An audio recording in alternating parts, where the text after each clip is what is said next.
माननीय सभासदों, माननीय अध्यक्ष जी,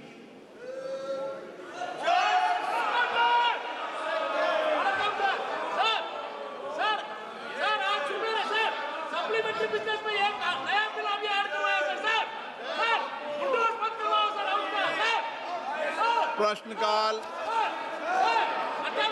प्रश्न संख्या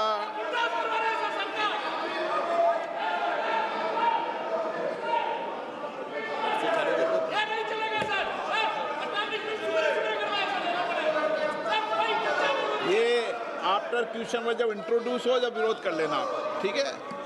इंट्रोड्यूस के समय विरोध कर लेना, इंट्रोड्यूस के समय विरोध करना ना आप। Question number 221. A statement is laid on the table of the House. माननीय Honorable Speaker, सदस्य, sir, the Honorable Minister has stated that a multi-modal logistic park at Nasik with an estimated cost of 850 crore is proposed by National Highway Logistics Management Limited under the Ministry of Road Transport and Highways. I wish to know from the Honorable Minister if the first phase of the Nasik MLLP itself is expected to take 3 years. What is the total timeline for the project to become fully operational? Speaker, sir, at the present juncture, a study has been carried out, and based on that study, it has been found that we should consider setting up a logistics park. And once the final contours of the study are ready, we will have to approve that project in consultation with the state government. The timeline is not yet fixed, but I can estimate broadly that once it is approved, in about 2.5 years, we should be able to complete the project. honorable member, supplementary. Given rising logistic costs, post-harvest losses, and farmer distress in Nasik district, has the government any interim logistic or cold chain solutions under the multi-modal logistic park becoming operational? First of all, I do not agree with him that at the present juncture, the farmers in the area are suffering distress, as he points out. Certainly, logistics park will help them increase their ability to store goods for a longer period, get a better value for their produce.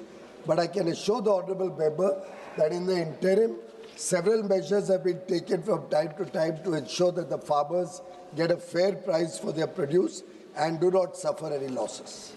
Shri Naresh Maske. माननीय मंत्री जी, supply chain को कुशल बनाने के लिए industrial corridor और says के पास multi modal logistics park विकसित करना समय की मांग है, जहां वेयर हाउसिंग, कोल्ड स्टोरेज और कस्टम क्लियरेंस जैसी सुविधा एक ही छत के नीचे मिले। ठाणे के रणनीतिक स्थिति और वहां के बड़े औद्योगिक क्षेत्रों को देखते हुए क्या सरकार वहां पीपीपी मॉडल के तहत ऐसा लॉजिस्टिक पार्क बनाने की योजना बना रही है ताकि फ्रेट विलेज और एग्जिम जोन के साथ मिलकर स्थानीय उद्योगों को बड़े पैमाने पर लाभ मिल सके? आज के भौगोलिक स्थिति थाना की देखते हुए मैं समझ सकता हूं माननीय सदस्य की जो सुझाव है कि वहाँ पे भी मल्टी मॉडल लॉजिस्टिक्स पार्क बने, लेकिन आज जो अभी स्टडी के माध्यम से नासिक आइडेंटिफाई हुआ है, आगे चल के थाना को भी हम स्टडी करेंगे और अगर वहाँ की भी वायबिलिटी निकलती है तो अवश्य उस पर विचार करेंगे। और ये भी सुझाव माननीय सदस्य का अच्छा है कि पब्लिक प्राइवेट पार्टनरशिप में किया जाए, उससे उसकी एफिशिएंसी भी ज़्यादा अच्छी होगी, गति भी ज़्यादा अच्छी होगी, तो उस सुझाव को हम जरूर मद्देनजर रखेंगे।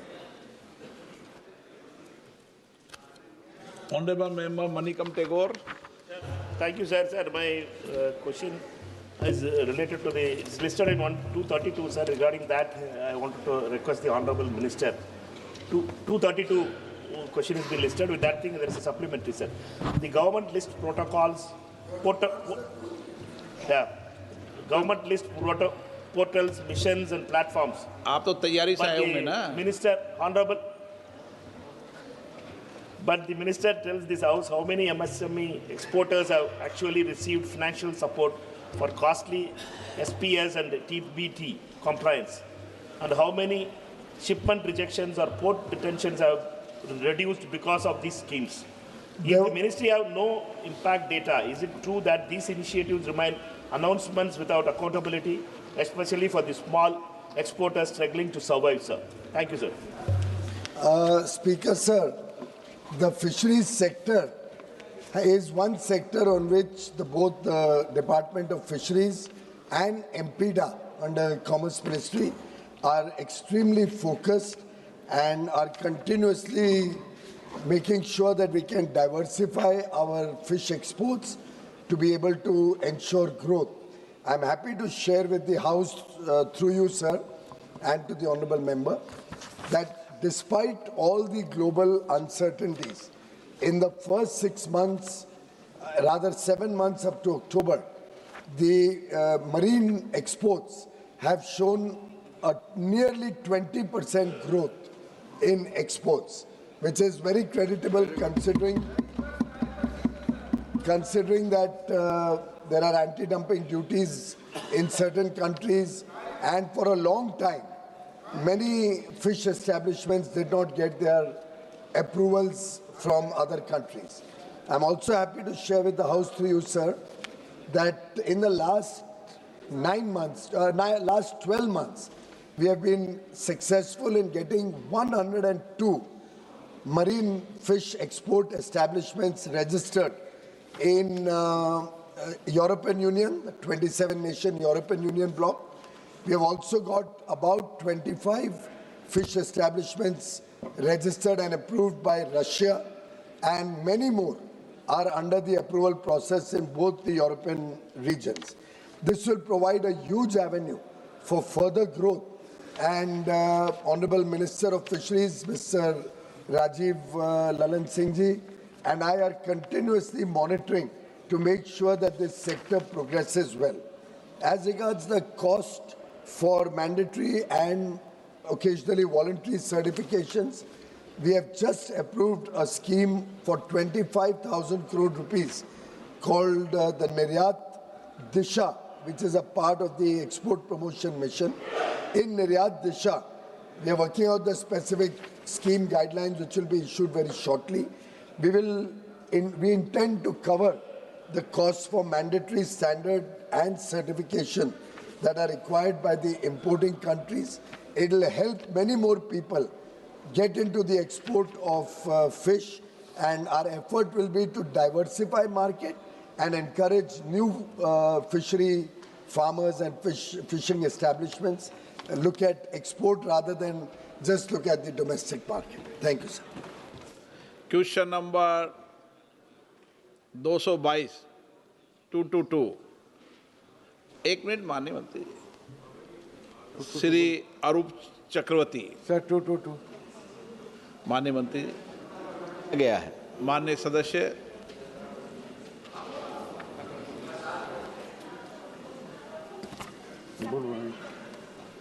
सर,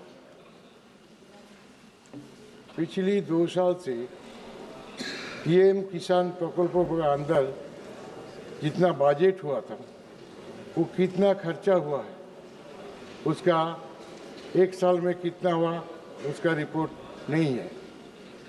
सिंस 2 years बैक किसान प्रकल्प का अधीन में जितना आपको बेनिफिशरीज है उसका नाम नोटिफिकेट किया गया, कितना संख्या का नोटिफिकेट किया गया है ये हम जानने चाहता है। सिंस 2 years बैक कितना किसान का नाम आपको नोटिफिकेट किया गया है, कितना को सुविधा मिला है, कितना को नहीं मिला है, ये जानने चाहता है। दूसरा है सर, ओके, सप्लीमेंट्री पूछ लेना, आप एक का जवाब दे दें। अध्यक्ष महोदय, माननीय सदस्य ने जो प्रश्न किए हैं उनके राज्य की बात है। उन्होंने 7 किस्त तक राज्य को लाभान्वित नहीं किया, भारत सरकार की योजना को लागू नहीं किया। अब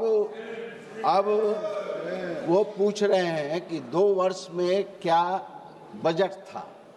तो बजट तो मेरा ये किसानों के लिए, उनकी मांगों के लिए पूरा देने के लिए तैयार है, लेकिन आप अपने राज्यों में उसे लागू नहीं कर रहे हैं। ये जिम्मेदारी तो राज्य की है और कृषि विभाग राज्य के किसानों के हित के बारे में सोचते हैं। केंद्र सरकार तो किसानों को फायदे के लिए योजनाओं को लागू करती है। उन योजनाओं को के राज्य सरकार को लागू करने में कोई हर्ज नहीं होना चाहिए था, लेकिन क्यों हर्ज हुआ ये तो वो स्टेट गवर्नमेंट बताए। Honorable member supplementary. Sir, I am getting the answer from the Honorable Minister. I am not satisfied as the Bengal government, West Bengal government 1 crore 9 lakh किसान को 2 बार पैसा देता है, 5-5 हजार करके 2 बार। हम लोग नहीं करता है, जो बात बोला ये गलत है। Secondly, sir, I am very sorry to inform you that कि हम लोग को जितना हमारा मेंबर है पार्लियामेंट में, सबके लिए 5 लाख रुपये 5 करोड़ रुपया ईयरली दिया जाता है, लेकिन हम लोग जो पैसा बांटता है गरीब आदमी के लिए, छोटा छोटा काम के लिए, देखा जाता है 18% पैसा 5 करोड़ से निकाल लेता है जीएसटी में। 5 करोड़ नहीं मिलता है, 96 लाख रुपीज। अन्य सदस्य, ये प्रश्न इससे संबंधित नहीं है सर। इसमें क्या हम किसान का मदद भी नहीं कर पाता है। अगर कोई किसान अपना जमीन में 4 बीघा में काम करेगा, हमसे एक तो सबमर्सिबल मांगेगा, हमारा पैसा नहीं है, 5 करोड़ आप हमको नहीं देता है। माननीय जी, ये तो प्रश्न से कोई संबंधित नहीं है। हमारा भारत सरकार जो कृषि विभाग जो स्टेट गवर्नमेंट को किसान के लाभान्वित के लिए जो योजनाएं दी हैं उसको लागू करना तो स्टेट गवर्नमेंट में है, और एमपी फंड का तो इस प्रश्न से कोई मतलब नहीं है। श्री के ईश्वर स्वामी। மாண்புமிகு பேரவைத் தலைவர் அவர்களே, விவசாயிகளுக்கு தொலைதூர பகுதிகளில் மோசமான இணைய அணுகல் மற்றும் டிஜிட்டல் திறன்கள் இல்லாததால் ஆன்லைன் KYC மற்றும் படிவத்தை நிரப்புவது கடினமாகிறது. சரிபார்ப்பு விதிகளில் அடிக்கடி ஏற்படும் மாற்றங்கள், தரவு பிழைகள் மற்றும் டிஜிட்டல் செய்யப்படாத நிலப்பதிவுகள் குறிப்பிடத்தக்க தாமதங்களை ஏற்படுத்துகின்றன. விவசாயிகளுக்கு ஆதார் பதிவுகளில் பெயர் பொருந்தாதது அல்லது அவர்களின் வங்கி விவரங்கள் தெரியாமல் இருப்பது பணம் செலுத்துவதை தடுக்கிறது. ஆதார் அடிப்படையிலான கட்டண முறை ABPS மற்றும் தரவு பிழைகள் தொடர்பான சிக்கல்கள் பணம் செலுத்துவதில் தோல்விகள் மற்றும் நீண்ட காத்திருப்புகளுக்கு வழிவகுக்கும். விண்ணப்பம் மற்றும் உரிமை கோரல் தீர்வுகளுக்கான நீண்ட மற்றும் சோர்வான செயல்முறைகள் விவசாயிகளை ஊக்கப்படுத்துவதில்லை. கொடுப்பனவுகள் பற்றிய சீரற்ற வெளிப்படைத்தன்மை மற்றும் மோசமான தொடர்பு விவசாயிகளின் நம்பிக்கையை சிதைக்கிறது. எனவே இது போன்ற நிலைமையை சரி செய்ய அரசு கவனம் செலுத்துமா என்று அமைச்சர் மூலமாக அறிய விரும்புகிறேன்.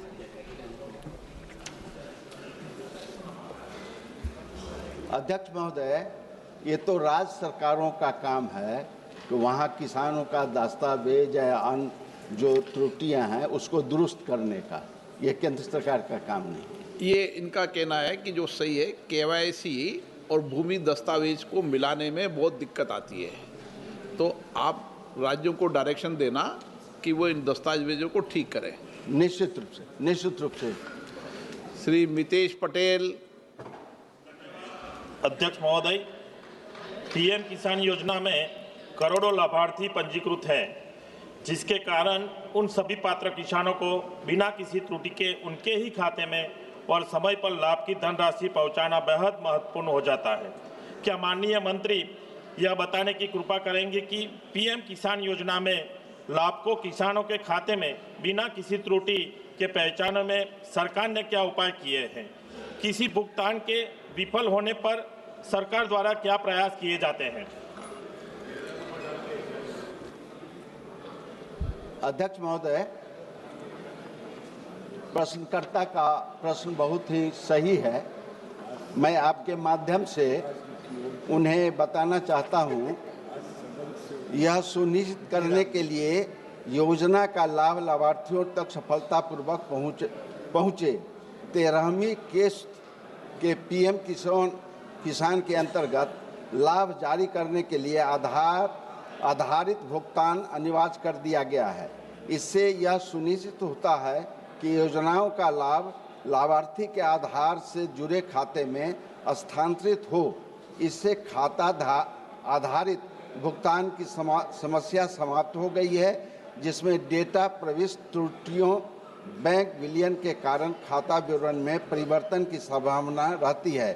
परिणाम स्वरूप 21वीं किस्त में 99.87% की ट्रांजैक्शन सफलतापूर्वक देखी गई है। श्री राम शिरोमणि वर्मा। धन्यवाद माननीय अध्यक्ष जी। मेरा प्रश्न है, क्या कृषि और किसान कल्याण मंत्री जी ये बताने की कृपा करेंगे कि उत्तर प्रदेश में जो मेरा लोकसभा क्षेत्र है, श्रावस्ती और बलरामपुर जैसे आकांक्षी जनपदों में विगत 2 वर्षों में पीएम किसान योजना के अंतर्गत नामांकित कितने किसानों को अब तक पूर्ण, आंशिक अथवा कोई वित्तीय लाभ नहीं मिल पाया है, इसके क्या कारण हैं तथा सरकार इसके लिए क्या कोई ठोस कदम उठा रही है? धन्यवाद। अध्यक्ष महोदय जी, मैं इनको लिखित रूप से भेज दूंगा। Question number 223 Shri Manish Jaiswal. माननीय मंत्री महोदय। माननीय अध्यक्ष महोदय, बुजुर्ग राष्ट्र के अनुभव और संस्कार हैं। वर्तमान में इस देश में 10 करोड़ बुजुर्ग हैं। अनुमान है कि 2050 तक इनकी संख्या बढ़कर के 30 करोड़ हो जाएगी। वर्तमान में हम एक युवा राष्ट्र हैं, लेकिन ये युवा राष्ट्र कभी न कभी प्रौढ़ और बुजुर्ग राष्ट्र बनेगा। तो स्वास्थ्य, पारिवारिक देखभाल को सुदृढ़ करने तथा रिश्तों में खटास के कारण वृद्धाश्रमों में जो छोड़ जाने की प्रवृत्ति को कम करने पर सरकार क्या पहल कर रही है, ये मैं माननीय मंत्री जी से जानना चाहता हूं। आदरणीय अध्यक्ष महोदय, हम सब जानते हैं कि बुजुर्ग हम सबका गौरव है और राष्ट्र की धरोहर है। आदरणीय प्रधानमंत्री मोदी जी ने 2014 में प्रधानमंत्री बनते ही कहा, सबका साथ, सबका विकास, सबका विश्वास, उस देश के विकास में सभी का सामूहिक प्रयास। उसी में बड़ी संख्या में, जैसा कि हमारे माननीय सदस्य ने कहा है कि 2011 की जनगणना में लगभग 10 करोड़ 38 लाख हमारे बुजुर्ग थे और ये संख्या लगातार बढ़ रही है।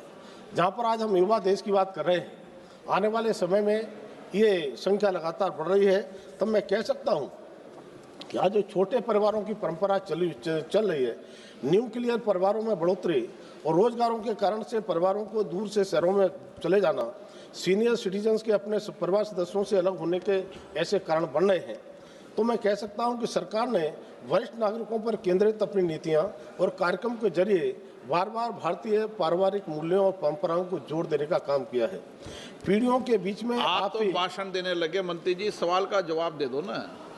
वही प्रश्न अध्यक्ष मैं कह रहा हूं कि जिस तरह से आज जो हमारी पीढ़ियां हैं उनके अंतर्गत कैसे हम और ज़्यादा मिलन कर सकें, इसके लिए हमारे शिक्षा मंत्रालय के सहयोग से इसमें हमने दादा दादी और शिक्षक विभाग बैठक के आयोजन के लिए प्रोत्साहित करने का काम किया है, जिसमें हम इस प्रकार के जो पेरेंट्स मीटिंग स्कूलों में होती हैं, इसमें ग्रैंड पेरेंट्स मीटिंग, ग्रैंड जो है मीटिंग, जिसमें दादा दादी, नाना नानी उन स्कूलों में बुलाने का काम करेंगे और दादा दादी, नाना नानी के साथ, उन बच्चों के साथ, वॉकथॉन के साथ हम उनमें किस प्रकार का प्रेम का भाव आने वाले समय में वो हमारे बुजुर्गों का सम्मान करें, इस प्रकार की व्यवस्था है। माननीय सदस्य।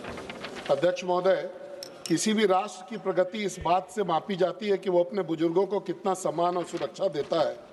मैं माननीय मंत्री जी से ये जानना चाहूँगा कि एकीकृत वरिष्ठ नागरिक कार्यक्रम के अंतर्गत देश में वर्तमान में कितने वरिष्ठ नागरिक गृह संचालित हैं तथा बिहार और झारखंड में उनकी संख्या कितनी है, और ये संख्या जो बढ़ रही है उसको देखते हुए इनको बढ़ाने का क्या ये लोग कर रहे हैं। साथ ही साथ मैं सजेशन दूंगा, मैं आपको मंत्री जी को सलाह दूंगा कि राष्ट्रीय स्तर पर इनका आधिकारिक डाटा बनाया जाना चाहिए। प्रश्नकाल में सलाह नहीं देते, सलाह देते हैं चेंबर में बैठकर। धन्यवाद अध्यक्ष महोदय। मानिए प्रश्नकाल आदरणीय अध्यक्ष आप महोदय, प्रश्नकाल में उसी को प्रश्न पूछ लो जो सलाह देना चाहते हो, पर सलाह शब्द चेंबर में दिया जाता है। आदरणीय अध्यक्ष महोदय, आदरणीय प्रधानमंत्री मोदी जी ने एक वरिष्ठ नागरिकों के लिए कल्याण कोष की स्थापना 15-16 में की। उसके माध्यम से अटल वयो अभ्युदय योजना के अंतर्गत हमारा एकीकृत वरिष्ठ नागरिक कार्यक्रम, इसके अंतर्गत हम निःशुल्क आश्रय, पोषण, चिकित्सा देखभाल, मनोरंजन जैसी सुविधाएं प्रदान करने वाले वरिष्ठ नागरिक गृह को वित्तीय सहायता प्रदान करने का काम करते हैं और ये वरिष्ठ नागरिकों को सुरक्षित और सुविधा संपन्न आवास प्रदान करने का काम भी होता है। अब तक वर्तमान में देश भर में 706 वरिष्ठ नागरिक गृह चल रहे हैं, जिसमें बिहार में 8 और झारखंड में 15 हैं। और साथ ही साथ मैं कह सकता हूं कि ये वरिष्ठ नागरिक गृहों को आवश्यक सुविधाओं के लिए जो दिशा निर्देशों के साथ हम पुरुष और महिलाओं के लिए अलग अलग आवासीय कमरे और डॉर्मेटरी देने का काम करते हैं, पर्याप्त सुरक्षित पेयजल और अन्य सहायक उपयोग के उपकरण भी देने का काम करते हैं। उनके लिए सुविधाओं में बिजली, पंखे, आवश्यकता अनुसार हीटिंग और बाकी रसोई घर, भंडार कक्ष इत्यादि जितनी सुविधाएं उनको दे सकते हैं देने का काम भी होता है। और जहां तक विस्तार की बात कही है माननीय सदस्य ने, तो मैं कहना चाहता हूं कि योजना के दायरे का विस्तार एक सतत प्रक्रिया है। राज्यों से जिस तरह से प्रस्ताव आते हैं, उन प्रस्तावों के माध्यम से जो भी हमको निर्णय लेने पड़ते हैं और हम प्राथमिकता के आधार पर उन निर्णय लेकर वो बढ़ाने का काम भी करते हैं। श्री चंद्र प्रकाश जोशी। धन्यवाद अध्यक्ष महोदय। देश के यशस्वी प्रधानमंत्री श्री नरेंद्र मोदी जी ने उनकी दूरदर्शिता ने, संवेदनशीलता ने देश के करोड़ों वरिष्ठों के लिए अनेक कल्याणकारी योजनाएं दी है और उसका सीधा आशीर्वाद देश के वरिष्ठ आदरणीय प्रधानमंत्री जी को शुभाशीष भी दे रहे हैं। मेरा आपके माध्यम से माननीय मंत्री महोदय से आग्रह है कि देश में आर्थिक और सामाजिक और भावनात्मक जुड़ाव और आयुष्मान भारत जैसी योजनाएं माननीय प्रधानमंत्री जी के माध्यम से मिली है। एक महत्वपूर्ण योजना state action plan for senior citizens, क्या इस योजना के माध्यम से मेरे प्रदेश राजस्थान और देश भर के वरिष्ठों के लिए क्या कल्याणकारी वृद्धाश्रम हो, चाहे स्वास्थ्य सेवाएं हो, चाहे सहायक उपकरण हो, चाहे वयोश्री योजना हो, इन योजनाओं का क्या क्या लाभ मिल रहा है और कितनी राशि देश में और मेरे राज्य राजस्थान को मिली है, मेरा आपके माध्यम से प्रश्न है। आदरणीय अध्यक्ष महोदय, माननीय सदस्य ने बड़ा ही गंभीर और उचित प्रश्न पूछा है। तब मैं कह सकता हूं कि वरिष्ठ नागरिकों के लिए जो अटल वयो अभ्युदय योजना, उसी का एक घटक राज्य कार्य योजना है और इसके तहत वरिष्ठ नागरिकों के लिए राज्य विशिष्ट योजनाओं को लागू करने के लिए राज्यों और संघ राज्य क्षेत्रों को निधि देने का काम होता है। इसमें खास तौर से जो फोकस किया जाता है वो वरिष्ठ नागरिकों के लिए मोतियाबिंद की सर्जरी है। इसमें वृद्धावस्था देखभाल करने वालों का प्रशिक्षण है, योजना के बारे में जागरूकता है और साथ ही साथ 2019 से 20 से लेकर अब तक राज्य सरकारों के लिए या संघ राज्य क्षेत्रों के लिए अब तक अपने 151 करोड़ 18 लाख रुपए केंद्रीय सहायता प्रदान करने का काम किया है और जिसमें राजस्थान के लिए 1 करोड़ 76 लाख रुपए देने का काम हुआ है। हम जिलावार इसमें खासतौर से विवरण नहीं रखते हैं, राज्य आपको देने का काम करेगा। और जहाँ तक वयोश्री योजना के अंतर्गत की बात है, तब मैं कह सकता हूँ कि एल्मुकों के द्वारा जिस तरह से आदरणीय प्रधानमंत्री मोदी जी ने वयोश्री योजना 1 अप्रैल 2017 से लागू की और आज हम लगभग 7 लाख से भी ज़्यादा लोगों के लिए, वरिष्ठ नागरिकों को हमने उनके लिए उनका जीवन सरल बने, सहज बने, सहायक उपकरण देने का काम किया है। उनके लिए जीवन में कैसे और आसानी हो, इसके लिए जीवन से जुड़ी हुई चीज़ों को हमने देने का काम किया है। और इसमें बड़ी योजना जिसमें प्रधानमंत्री दिव्यासा केंद्र के माध्यम से और शिविर के माध्यम से देने का काम करते हैं और लगभग 100 हमारे प्रधानमंत्री दिव्यासा केंद्र हैं जहां पर उचित जगह पर जाकर के, नजदीक स्थान पर जाकर के कभी भी अपने को ले सकते तिवारी जी। अध्यक्ष जी, आपका बहुत बहुत धन्यवाद।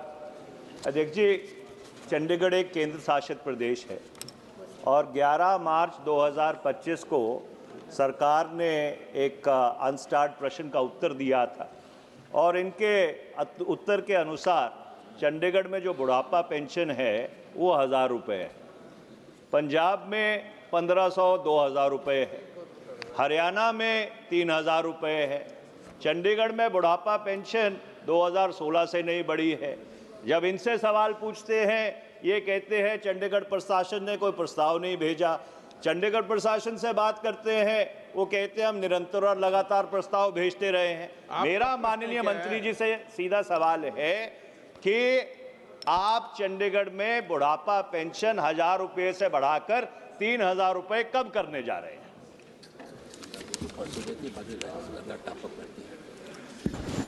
माननीय सदस्य ने चंडीगढ़ में 1000 से ज़्यादा बढ़ाने का काम पेंशन का किया है।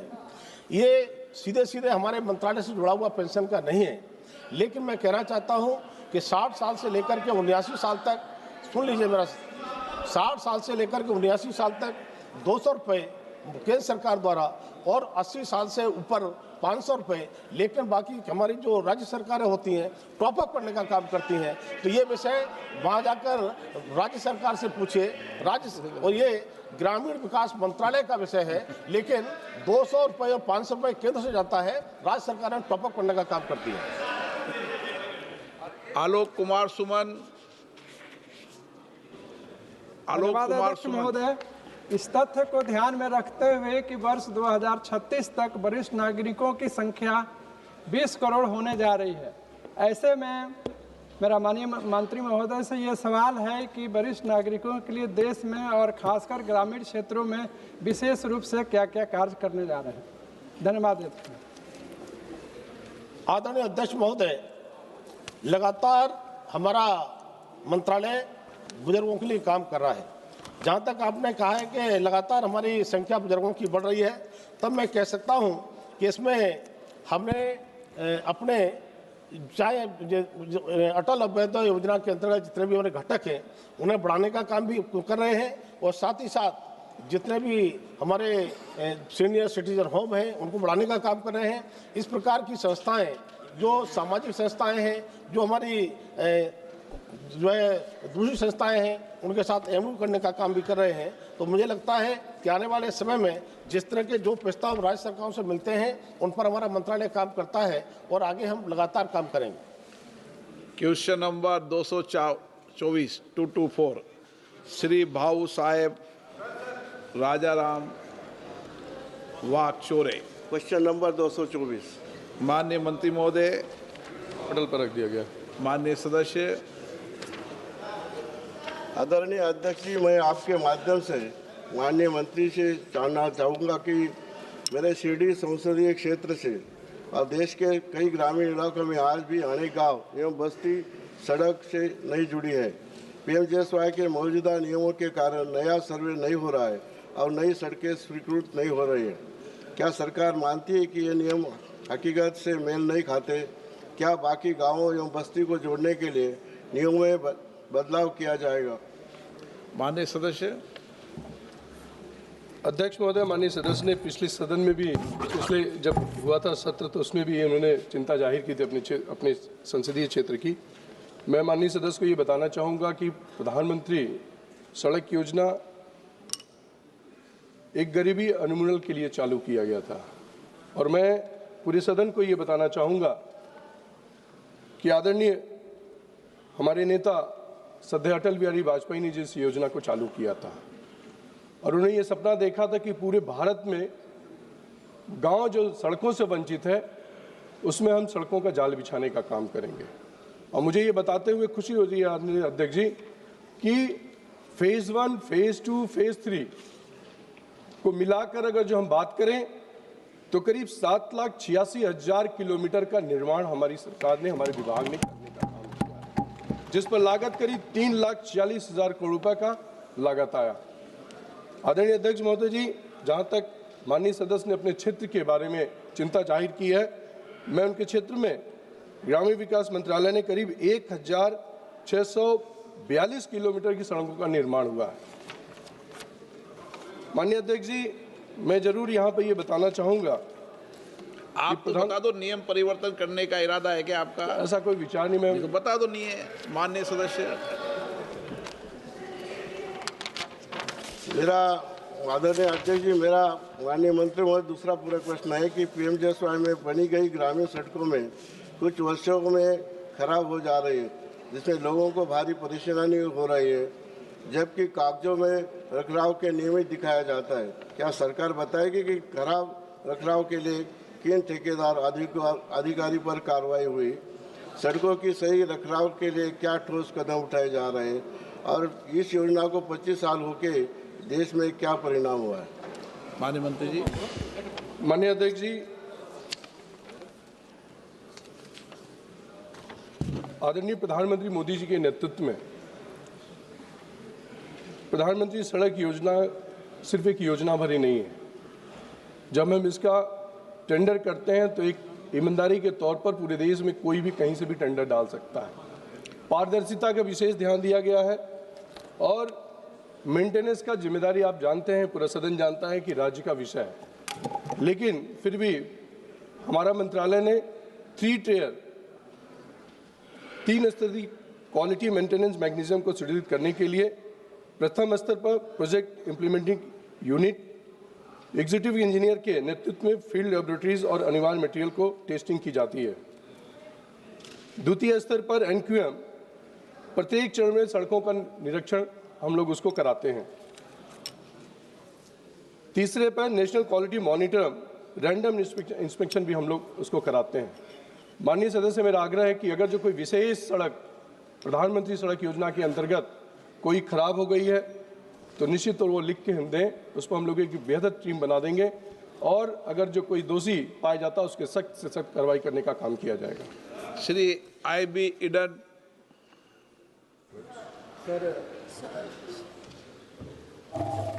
Sir, thank you for amending the norms in the Pradhan Mantri Gramin Sadak Yojana.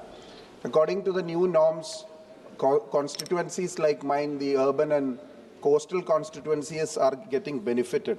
Sir, there is an island called Korangota in Ernakulam Assembly constituency, Cherandallur Panchayat. Sir, 597 people living, 90% of the population living in the island, which is surrounded 4 areas by water, are scheduled caste, scheduled tribe families. These families are not connected to the mainland. They live in the Panchayat area, but if a bridge can be built, the state government has already sent the proposal through the PMGSY project, but unfortunately the central government has not included this in the list, eligibility list. Sir, according to the para 6.6 PMGSY 4 guidelines, for many of these are fishermen families, they are farmers and daily laborers, wage laborers. So kindly include them in the central government list of the PMGSY according to the new guidelines so that they can be connected to the corporation area, to the mainland from the panchayat area. Thank you, sir. अध्यक्ष जी, मैंने पहले ही बताया कि प्रधानमंत्री सड़क योजना का गरीबी उन्मूलन के लिए किया गया था। फेज़ 1, फेज़ 2, फेज़ 3 विभिन्न चरणों में हम लोगों ने पहले चरण में ऐसे माननीय सदस्य ने अपने क्षेत्र के विशेष तौर पर एक बस्ती का जिक्र किया जहां पर 500 SC ST के लोग रहते हैं। इससे पहले भी माननीय सदस्य ने पत्राचार के मार्फत हम लोगों से संपर्क करने का प्रयास किया और हम लोगों ने राज्य सरकार से जानकारी उपलब्ध किया तो पता चला कि वहां पर पहले से एक पुल है और मानक के अनुरूप अगर जो एक पुल है तो वहां पर हम दूसरा पुल नहीं दे सकते। लेकिन फिर भी अगर जो ऐसी कोई बात है तो पत्राचार कर ले, हम लोग राज्य सरकार से अनुरोध कर लेंगे कि संभव हो पाए तो जरूर कर देंगे। धन्यवाद।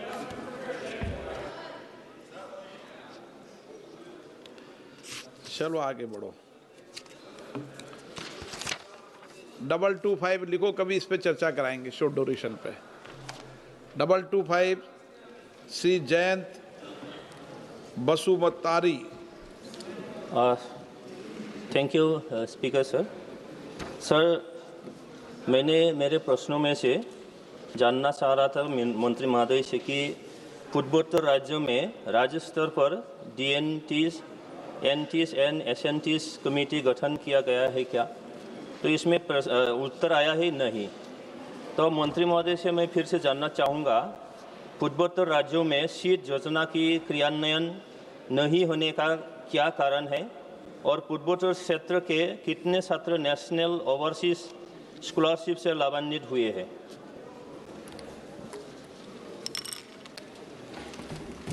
माननीय अध्यक्ष महोदय जी,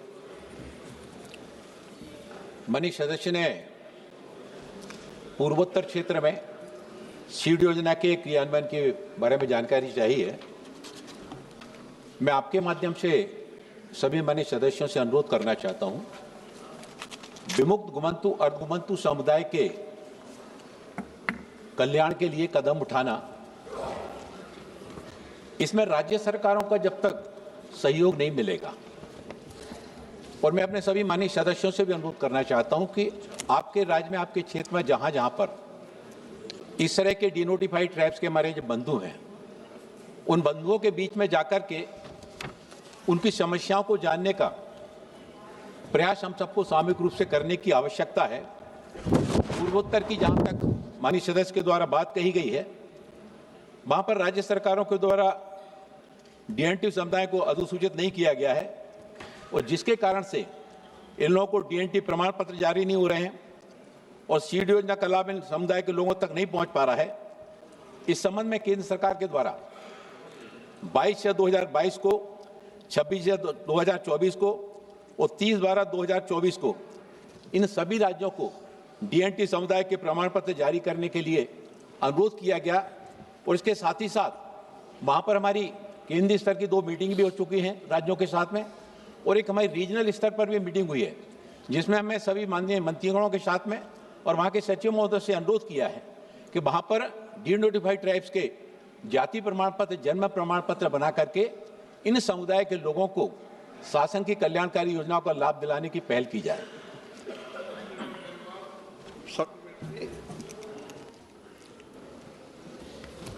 मेरा दूसरा प्रश्न है सर, आपके माध्यम से, सीड योजना डीएनटी समुदाय को मुख्य धारा की सरकारी योजनाओं से जोड़ने के कैसे सहायता कर सकती है?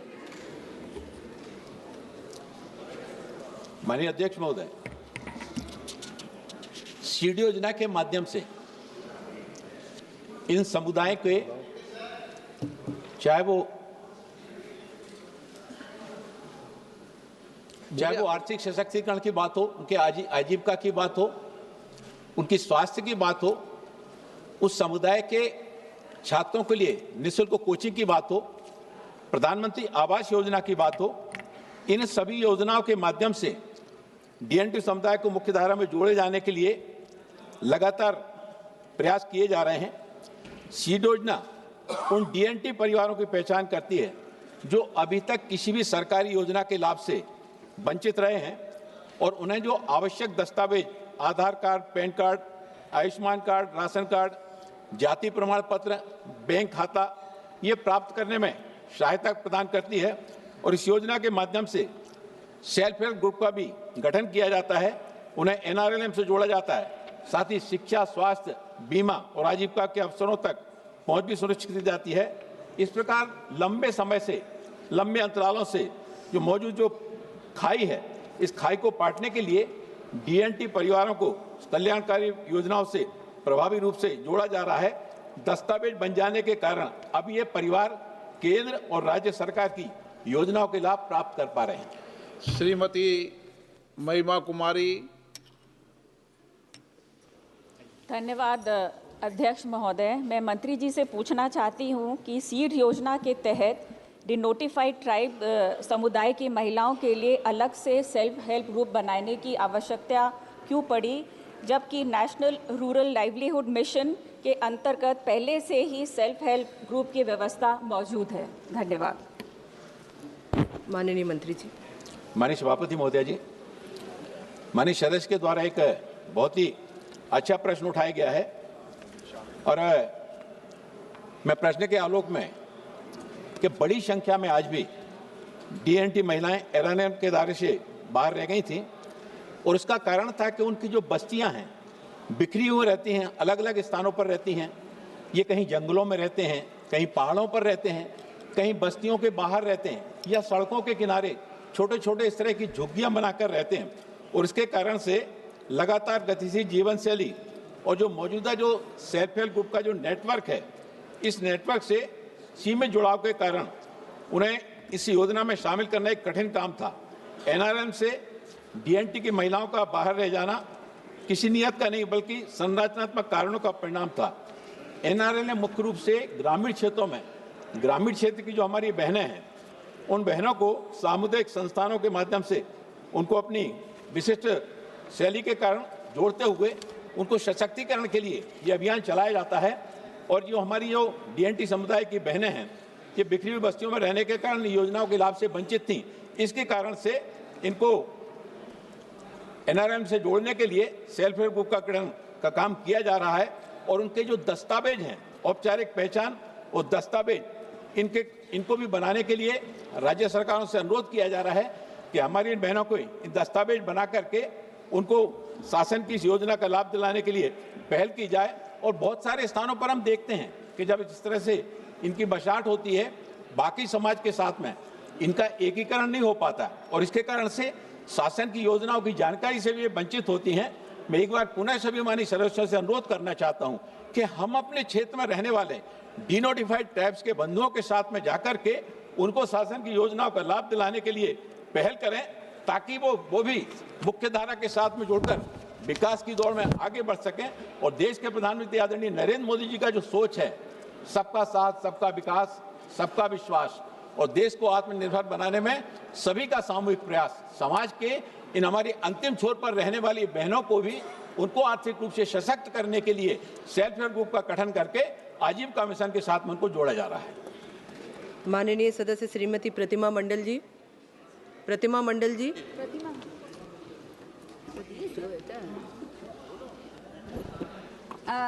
Thank you, Chairperson, sir, for allowing me to ask one supplementary question. Madam, the 2017 Data Commission on DNTs recorded that it could not complete a nationwide socio-economic survey because the ministry repeatedly denied it the required funds, despite these communities being described as most backward. Why did the government starved its commission of resources, and why even 8 years after the report, no dedicated nation survey has been undertaken for this communication? Sir, I would like to know from the Honorable Minister, kindly reply on this. माननीय सभापति महोदय जी, ये देश के प्रधानमंत्री आदरणीय नरेंद्र मोदी जी के मन की संवेदनशीलता थी कि 2015 में आयोग का गठन किया गया और 2017 में आयोग ने अपनी रिपोर्ट दे दी और इस रिपोर्ट के आधार पर ही DNT समुदाय के सशक्तिकरण के लिए विभिन्न योजनाएं बनाई गई। लगभग उस रिपोर्ट के अनुसार देश भर में लगभग 15 करोड़ DNT समुदाय के बंधु अलग अलग स्थानों पर रहते हैं और ऐसे सारे बंधुओं को इस योजना के माध्यम से उनको सशक्त करने का निरंतरता के साथ में अभियान चलाया जा रहा है। लेकिन ये अभियान में जब तक राज्य सरकारों की उनमें सहभागिता नहीं जुड़ेगी, सभी जनप्रतिनिधियों का भी सहयोग उसके साथ में नहीं जुड़ेगा, तब तक वो इन योजनाओं के लाभ से वंचित रहेंगे। हम तो चाहते हैं कि उनको बीमा का लाभ भी मिलना चाहिए, उनको आजीविका के मिशन के साथ में भी उनको जोड़ा जाना चाहिए, उनके बच्चों को निःशुल्क कोचिंग की व्यवस्था भी होना चाहिए, उनको प्रधानमंत्री आवास योजना का लाभ भी मिलना चाहिए। ये तभी मिलेगा जब राज्य सरकारें भी और हमारे जनप्रतिनिधि भी आगे आकर योजना के साथ जुड़ेंगे। प्रश्न क्रमांक 226 माननीय सदस्य Shri CN Annadurai ji. Thank you chairperson ma'am. Question number 226 माननीय मंत्री जी। विवरण सभा पट पर रख दिया गया। माननीय सदस्य। May the Honorable Minister inform whether all sanctioned scientific and technical posts in the KVK at Tiruvannamalai are presently filled, and if not, the number of vacant posts and the timeline fixed for filling them. माननीय मंत्री जी। माननीय सभापति, तमिलनाडु में जो सांसद श्री अन्नादुरई जी ने पूछा है, वर्तमान में तमिलनाडु में 31 KVK कार्यरत है। जिलावार विवरण संलग्न उनको दे दिया गया है। तिरुवन्नामलाई और रामनाथपुरम में जिले में एक KVK मौजूद है। कांचीपुरम जिला में अभी कोई KVK नहीं है। नए जिलों में KVK खोलना निर्धारित मानदंडों के आधार पर एक निरंतर प्रक्रिया है, उसके तहत किया जा रहा है। जहाँ तक सांसद जी ने पूछा है, केंद्र सरकार द्वारा ICAR के माध्यम से तमिलनाडु में सभी KVK को आधुनिक तकनीकी प्रसार के लिए 100% वित्तीय सहायता प्रदान की गई है और 2021-22 में इनको से लेकर 2025-26 तक अवधि के दौरान आईसीआर द्वारा तमिलनाडु केवीके को कुल 326.4 करोड़ रुपए की राशि उपलब्ध कराई गई है। और जहां तक उनके वहाँ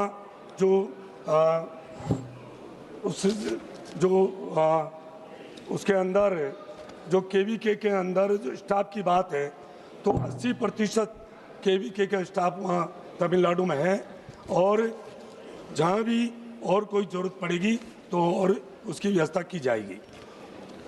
माननीय सदस्य पूरक प्रश्न। In the view of Tirunnamalai being predominantly rain-fed district, may the minister state whether the KVK has effectively promoted climate resilient crops, micro irrigation and digital advisory services, and what measurable outcome have been achieved so far? माननीय मंत्री जी। सभापति महोदया, जैसे पूरे तमिलनाडु के अंदर निरंतर KVK को सुदृढ़ करने के लिए हमारी केंद्र सरकार ने आधारभूत संरचना को अपग्रेडेशन क्षमता निर्माण के लिए कदम उठाए गए हैं। सरकार केवीके की सुविधाओं को बेहतर बनाने के लिए लगातार प्रयास कर रही है। 21 से 26 तक इस अवधि के दौरान तमिलनाडु के केवीके के 2 प्रशासनिक भवन को 2 किसान छात्रावास, 20 प्रदर्शन इकाइयाँ, 30 कृषि मशीनें, उपकरण, वाहन उपलब्ध कराए गए हैं। इसके अलावा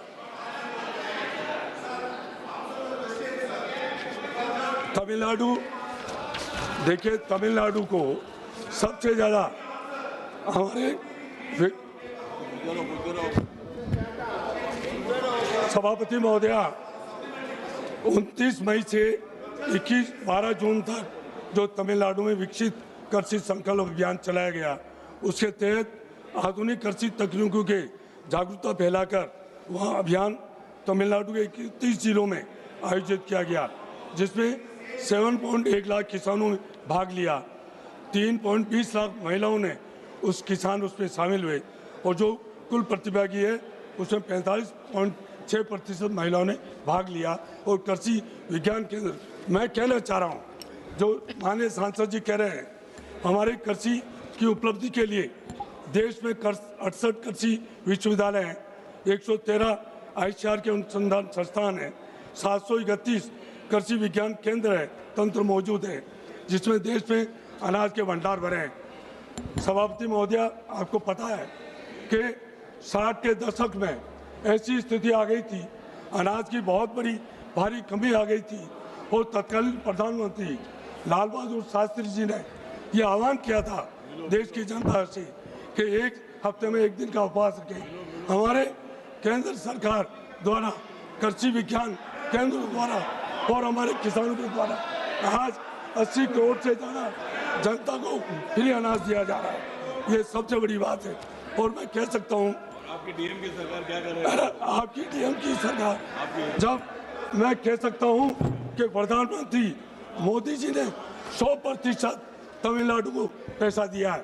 100% मोदी जी का सपना है सबका साथ, सबका विकास, सबका विश्वास, सबके प्रयास के आधार पर तमिलनाडु को सबसे ज्यादा 100%, कोई एनडीए की सरकार नहीं है, बीजेपी की सरकार नहीं है, फिर भी तमिलनाडु सरकार को सबसे ज्यादा मदद दी गई है। माननीय सदस्य श्री नव सकनी के जी।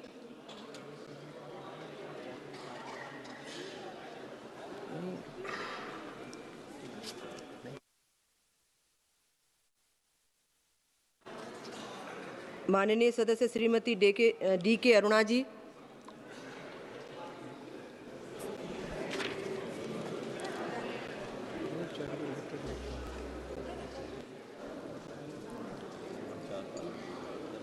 आदरणीय अध्यक्ष महोदय, धन्यवाद अब मुझे मौका देने के लिए। मैं समझती हूँ कि आंध्र प्रदेश में कृषि विज्ञान केंद्रों ने पिछले साल विकसित भारत संकल्प यात्रा के आयोजन में महत्वपूर्ण भूमिका निभाई है। सम्मानीय मंत्री से अनुरोध करती हूँ इस संबंध में अधिक जानकारी और इस वर्ष मंत्रालय की भविष्य की योजनाओं के बारे में प्रदान करें। सांसद जी ने एक बहुत ज्वलंत प्रश्न पूछा है। तमिलनाडु के कृषि विज्ञान केंद्रों में केवीके के माध्यम से हैदराबाद द्वारा विकसित भारत कृषि संकल्प यात्रा जो 15 नवंबर से 25 नवंबर 2024 तक आयोजित की गई, उसका उद्देश्य योजनाओं को संतुलित सैचुरेशन कवरेज सुनिश्चित करना और अग्रणी योजनाओं के अंतिम छोर तक पहुंचाना, लास्ट माइल डिलीवरी सुनिश्चित करना, इसके लक्ष्यों को वंचित और कमजोर वर्गों तक पहुंचाना, सरकारी कार्यक्रमों की जानकारी का प्रसार करना और यात्रा के दौरान पहचाने गए संभावित लाभार्थियों को पंजीकरण कराना शामिल था। राज्य की सभी 12,525 ग्राम पंचायतों में कार्यक्रम आयोजित किए गए। इनमें कुल 28.93 लाख प्रतिभागी, जिनमें 17.4 लाख महिलाएं जो 59% शामिल थी, ने भाग लिया। प्रमुख आउटरीच गतिविधियों में सुरक्षा बीमा 3.14 लाख लाभार्थी, जीवन ज्योति कैंप 2.81 लाख लाभार्थी, 6.66 लाख लोगों की स्वास्थ्य जांच तथा 3.05 लाख लोगों को टीबी रोग की शामिल किया गया। ये सारी हमारे केवी के द्वारा काम किया गया। माननीय सदस्य श्री दामोदर अग्रवाल जी। धन्यवाद सभापति महोदया।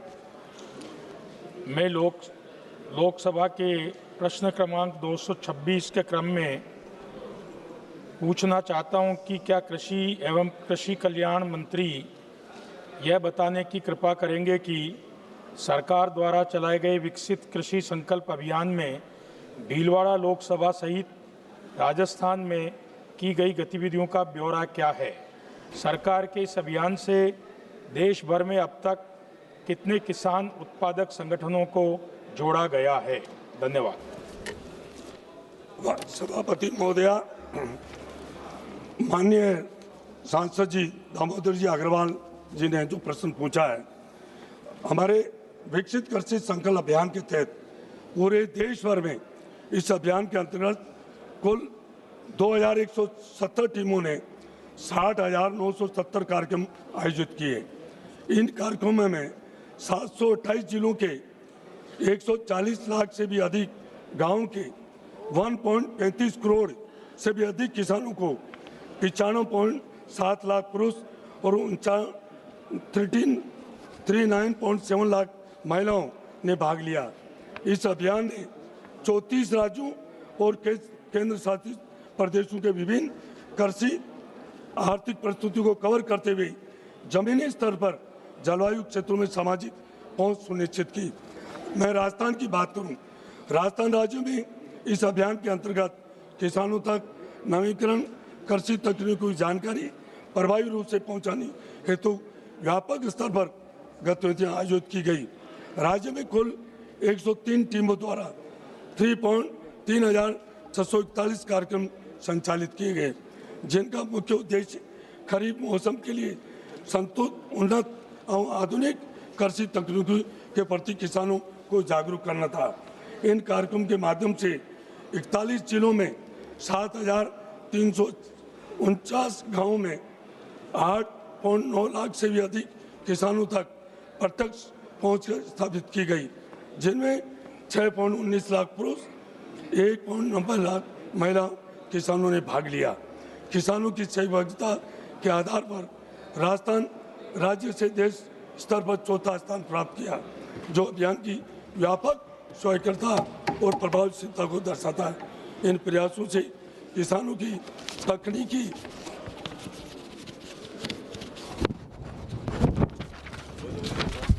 समाज में उल्लेखनीय वृद्धि भी है तथा उन्हें उत्पादन वृद्धि और आय संवर्धन हेतु वैज्ञानिक कृषि पद्धति अपनाने के लिए प्रेरणा मिली है।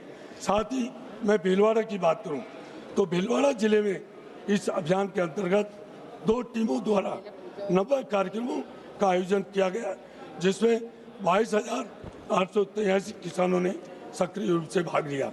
सरकार के इस अभियान से देश भर में अब तक जो विकसित संकल्प अभियान के तहत प्रभावी क्रियान्वयन के लिए दौरान 3000 से अधिक प्रगतिशील किसान उत्पादक एपीओ, नवाचारकर्ता, कृषि उद्यमी तथा स्वयं सहायता समूह को सक्रिय रूप से अभियान की टीमों से जोड़ा गया। विशेष रूप से विभिन्न राज्यों में किसान उत्पादक संगठनों को वीके द्वारा जोड़कर उन्होंने तकनीकी जागरूकता, संस्थागत सुदृढ़ीकरण तथा बाजारोन्मुख कृषि को बढ़ावा देने के दिशा में भी अनेक काम किए गए हैं। प्रश्न क्रमांक 227 माननीय सदस्य श्री सतीश कुमार गौतम जी। माननीय मंत्री जी। माननीय सदस्य। अध्यक्ष जी, आपके माध्यम से क्या मंत्री जी से निवेदन करना चाहता हूं, पूछना चाहता हूं, क्या नए आपराधिक कानून में महिलाओं के खिलाफ होने वाले अपराधों पर कड़ी कार्रवाई करने के लिए कोई विशेष प्रावधान किए गए हैं क्या? माननीय मंत्री जी। महोदय, माननीय प्रधानमंत्री श्री नरेंद्र मोदी जी के नेतृत्व और आदरणीय गृह मंत्री जी के मार्गदर्शन, सभी हितधारकों के साथ परामर्श और व्यापक समीक्षा के बाद एक मजबूत और आधुनिक आपराधिक न्याय व्यवस्था सफल हो सका। बीएनएस 2023 में पहली बार महिला और बच्चों के खिलाफ अपराध से संबंधित प्रावधान को प्राथमिकता दी गई है और एक ही अध्याय के तहत रखा गया है।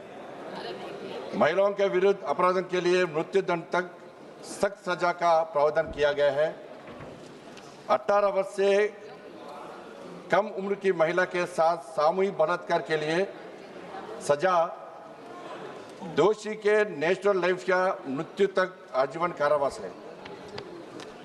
बीएनएस 2023 में शादी, रोजगार, पदोन्नति का झूठा वादा करके या आइडेंटिटी छुपाकर यौन संबंध बनाने आदि को एक नया अपराध के रूप में शामिल किया गया है। माननीय सदस्य पूरक प्रश्न। सप्लीमेंट्री। माननीय मंत्री जी से पूछना चाहता हूं, न्यायिक प्रक्रिया में तेजी लाने के लिए नए आपराधिक कानून में क्या प्रावधान किए गए? माननीय मंत्री जी। महोदय, न्याय व्यवस्था में विश्वास को सुदृढ़ करने के उद्देश्य से टाइमलाइंस और टेक्नोलॉजी को समन्वित करते हुए 3 नए कानून लाए गए हैं। इन कानूनों के अंतर्गत कम से कम 145 स्पष्ट समय सीमाएं निर्धारित की गई है। नए कानून मामलों के तेज और निष्पक्ष समाधान का वादा करते हैं, जिससे कानूनी प्रणाली में विश्वास पैदा होता है। जांच और परीक्षण के महत्वपूर्ण चरण जैसे प्रारंभिक जांच 14 दिनों में पूरी होनी है, आगे जांच 90 दिनों में पूरी होनी है, पीड़ित और आरोपी को दस्तावेज की आपूर्ति 14 दिनों के भीतर, मुकदमे के लिए मामले की प्रतिबद्धता 90 दिनों के भीतर, मुक्ति आवेदन दाखिल करना 60 दिनों के भीतर, आरोप तय करना 60 दिनों के भीतर, निर्णय की घोषणा 45 दिनों के भीतर और मिर्सी पिटीशन दाखिल करना राज्यपाल जी के समक्ष 30 दिन और राष्ट्रपति जी के समक्ष 60 दिन सुव्यवस्थित किया गया है और निर्धारित समय अवधि के भीतर पूरा किया जाना है। फास्ट ट्रैक जांच के तहत नए कानून महिलाओं और बच्चों के खिलाफ अपराधों की जांच को प्राथमिकता देते हैं। जानकारी दर्ज करने के 2 महीने के भीतर समय पर पूरा करना माननीय सुनिश्चित मंत्री करते जी हैं। प्लीज, जब बोल रहे हैं सरकार तो द्वारा क्रोध मत किया सभी करें। हाईकोर्ट से साथ समन्वय स्थापित किया गया है तथा अब तक 17 हाईकोर्ट से साथ बैठक की जा चुकी है। अब मामले की सुनवाई में अनावश्यक देरी से बचने और समय पर न्याय वितरण सुनिश्चित करने के लिए अधिकतम 2 स्थगन का प्रावधान है। ओके। भारत सरकार प्रश्नकाल पूरा। कोई विशेष बात बतानी है आपको? 1 मिनट हो गया पूरा। प्रश्नकाल समाप्त। प्रश्नकाल समाप्त। माननीय सदस्यगण, मुझे निम्नलिखित माननीय सदस्यों के कुछ विषयों पर स्थगन प्रस्ताव की सूचना प्राप्त हुई है। श्री गुरजीत ओजला, श्री नीरज मौर्य, सच्चिदानंद आर, मणिकम टेगोर, विजय बसंत, के राधाकृष्णन, बेनी बैनन, कुलदीप इंदौरा, प्रोफेसर सौगत राय, नरेश चंद पटेल, लालजी वर्मा, अभय सिन्हा, देवेश शाक्या, पुष्पेंद्र सरोज, कुमारी सुधार, DK कतील आनंद, डॉक्टर अंगो मच्चा विमल, TR बालूजी आनंद बोले। माननीय सदस्यगण, प्लीज बैठिए। माननीय सदस्यगण, स्थगन प्रस्ताव बहुत तत्काल और गंभीर समस्या के लिए लगाया जाता है। मैं कई माननीय सदस्यों को देख रहा हूं, वो रोजाना स्थगन प्रस्ताव इसलिए लगाते हैं कि मैं उनका नाम पढ़ रहा हूं। अगर वो रोज लगाएंगे तो नाम पढ़ना बंद कर दूंगा। स्थगन प्रस्ताव की एक व्यवस्था है। आप सब सीनियर व्यक्ति हैं। तत्कालीन घटना, गंभीर घटना जिसमें सदन रोक कर चर्चा करे, वो स्थगन चर्चा होती है। सभा, मैंने सबके लिए नहीं कहा, प्लीज बैठिए। Item number sir. सभा पटल पर रखे जाने वाले पत्र आइटम नंबर 2